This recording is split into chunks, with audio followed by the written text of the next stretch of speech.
Welcome to the Old Time Radio Superman Show. From Boise, Idaho, this is your host, Adam Graham. If you have a comment, send it to adam@adamsweb.us. No, the sound's not particularly bad today. It's just actually my voice, so we'll work through that. We got a comment here from Robert, who says, please state the original air date of the last Mystery for Superman episode. Putting dates on the stories helps with the timeline of what is going on. Thanks so much, Robert. The dates for all of our shows are actually over at our show notes site at laserandsword.com. However, I'll be more than happy to provide the date of March 9th, 1942. Speaking of dates, we're going to move into a new era in Superman.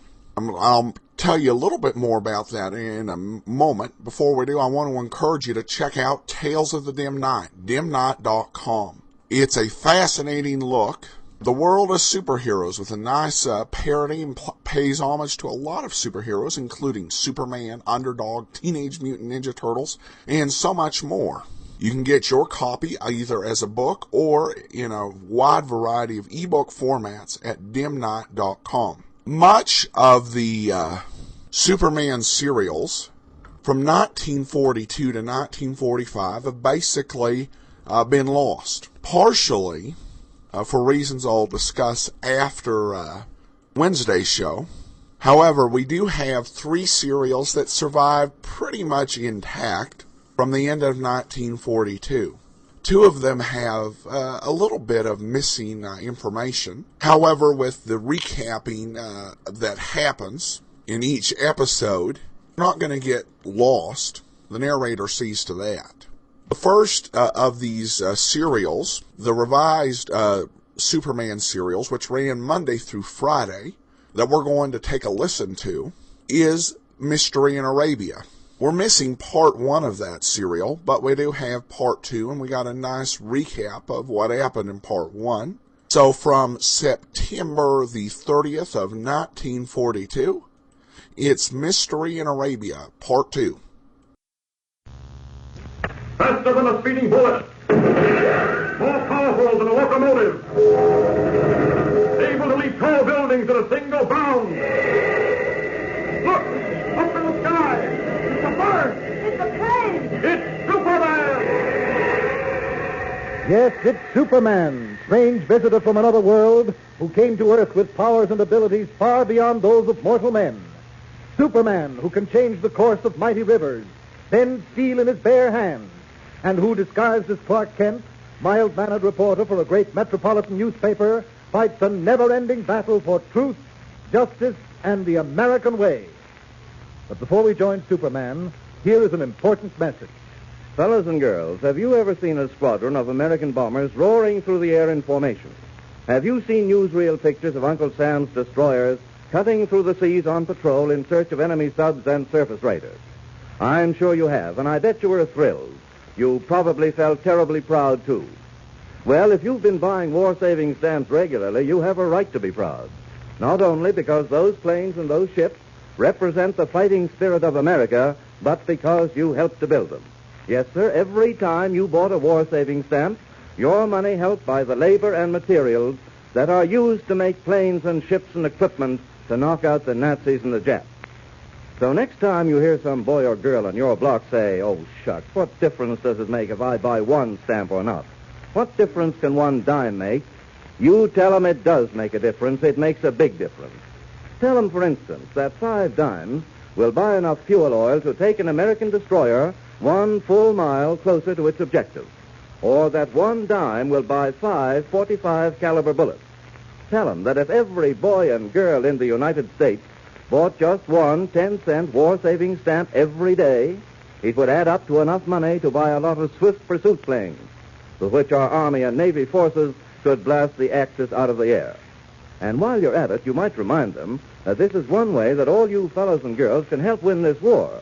Now, after all, everybody can't join Uncle Sam's armed forces, but all of us can buy war-saving stamps. So talk it over with Mother and Dad tonight. Tell them you want to help Uncle Sam win this war by buying war-saving stamps regularly. Buy them every day if possible. And I'm sure that they're going to be glad to cooperate. And now, the adventures of Superman. Superman, in his disguise of Clark Kent, Lois Lane, girl reporter, and Jimmy Olsen, Clark's young friend, are now in colorful, romantic Arabia. Strange things have already begun to happen. Yesterday, Lois wanted to have her future read by a fortune teller in the bazaars of Mecca, and she was a little upset when the fortune teller, a look of terror on his face, refused to tell her fortune. Shortly afterward, as they continued to push their way through the noisy, crowded bazaars, Jimmy and Kent suddenly realized that Lois was not with them, that she had mysteriously vanished. Has something happened to Lois? We'll know in a moment. Listen. I don't see Lois at all, Jimmy. She couldn't have fallen that far behind. We've got to find her, and right away. Golly, you don't suppose she's been... that fortune teller and everything.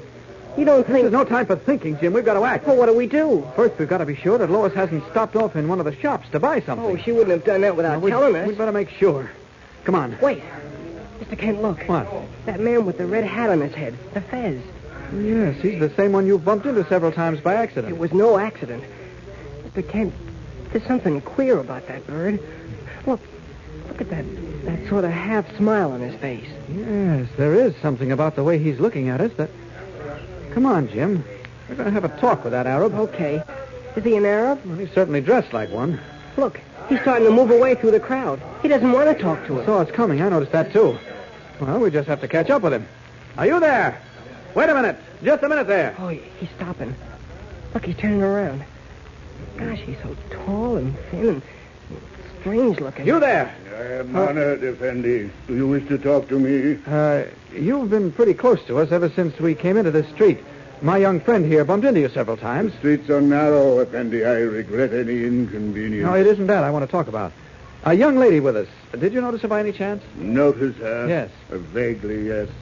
I was aware there was a female with you. And why do you ask? Is something amiss? No, thanks. Sorry to have troubled you. Shrakanani, Effendi. Shrakanani. Golly, he sure left in a hurry. Slid into the crowd like a snake. Didn't get much out of him, I'm afraid. Can't understand it, Jim. Something's happened to Lois. I'm convinced of it now. I am, too. What can we do about it? I don't know. Let me think. Jim, that fortune teller. You remember the one who refused to tell Lois his fortune because he said something terrible was going to happen to her? Yeah, but you said he was a fake, that it was just a trick. Oh, all fortune tellers are fakes, Jim.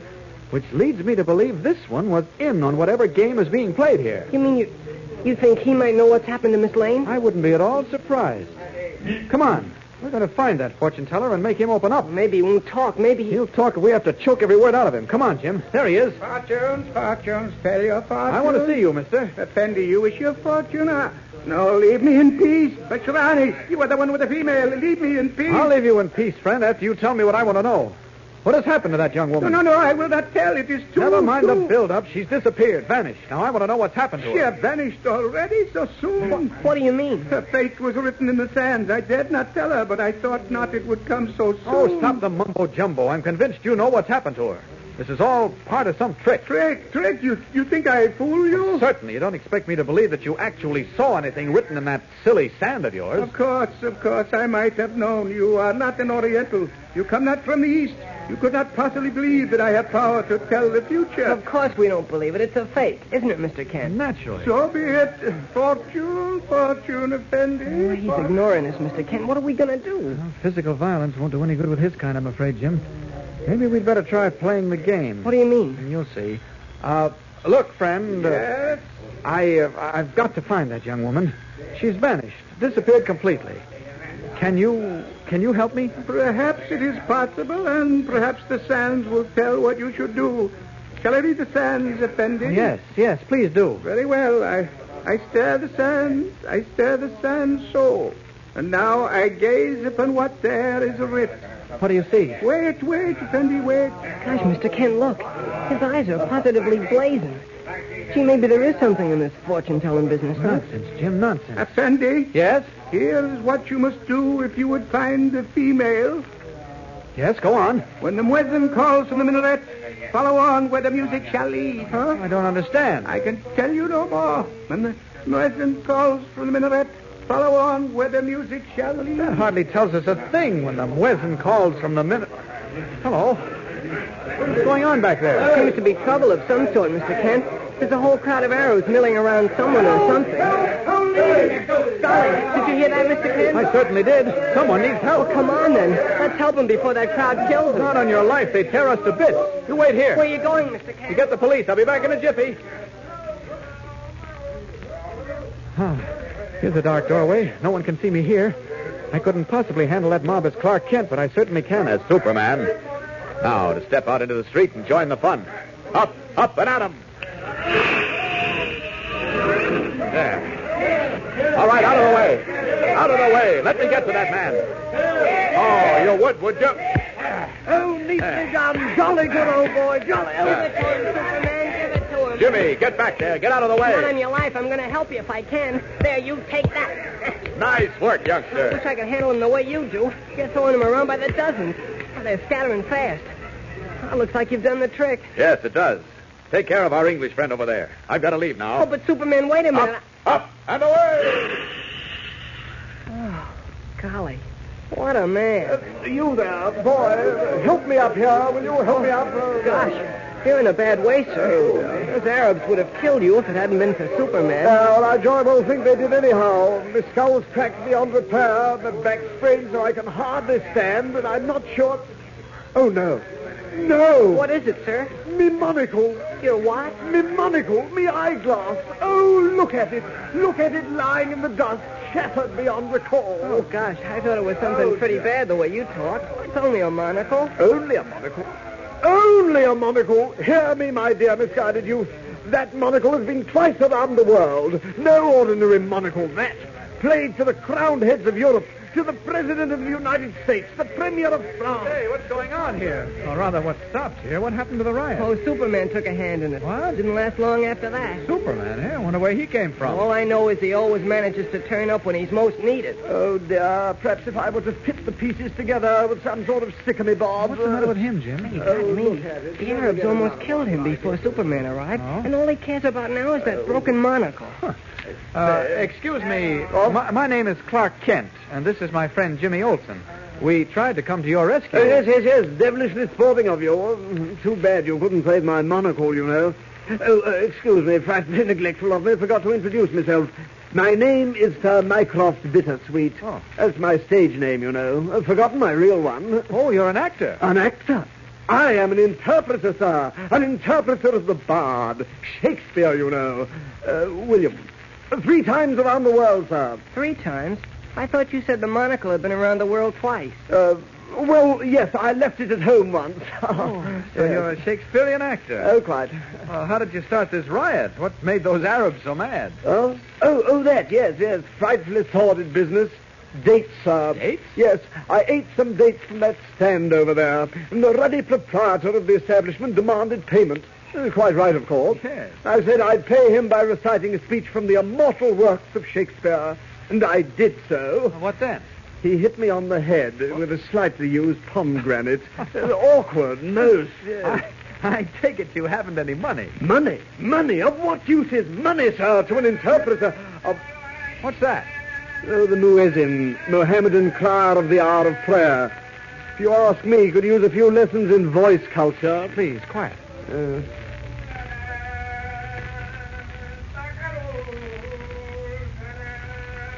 Gosh, look.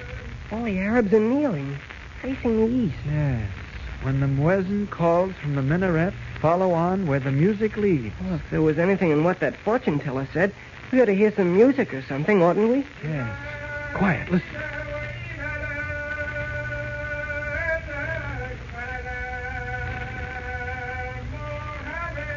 Hear anything? No, and of course we wouldn't. It was nothing but just... Wait. Listen. I say, devilishly odd music, that. Where's it coming from? What interests me is where it's going to lead us to. Come on, let's follow it. But how? How can we follow music? I don't know, Jim, but we'll try. Come on. I say, old man, may I come too? Huh? If you want to. Right. Never know, I might be of some help. World traveler such as myself picks up a good deal of useful knowledge 4 times around the world.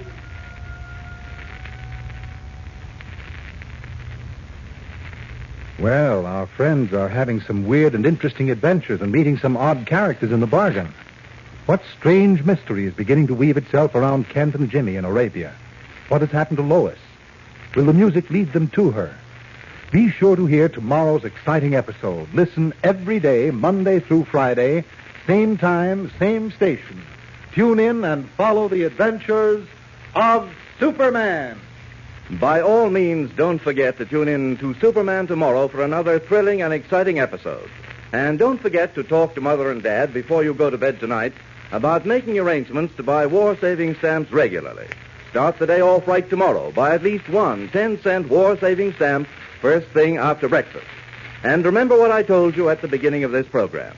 Every single dime is important because all our dimes put together can go a long way to help pay for the guns and the tanks and the planes and the ships that we need to knock out the Nazis and Japs. And say, here's an idea. Why don't you get together with your friends tomorrow and make a joint pledge to buy war-saving stamps every time you've got a dime?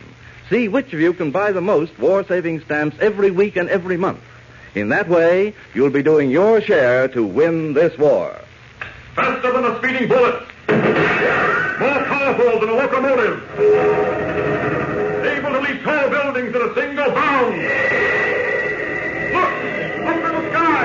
It's a bird! It's a plane! It's Superman! Follow the adventures of Superman every day, Monday through Friday, same time, same station.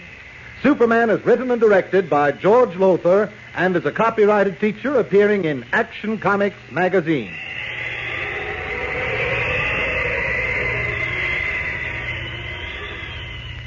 This is the Mutual Broadcasting System.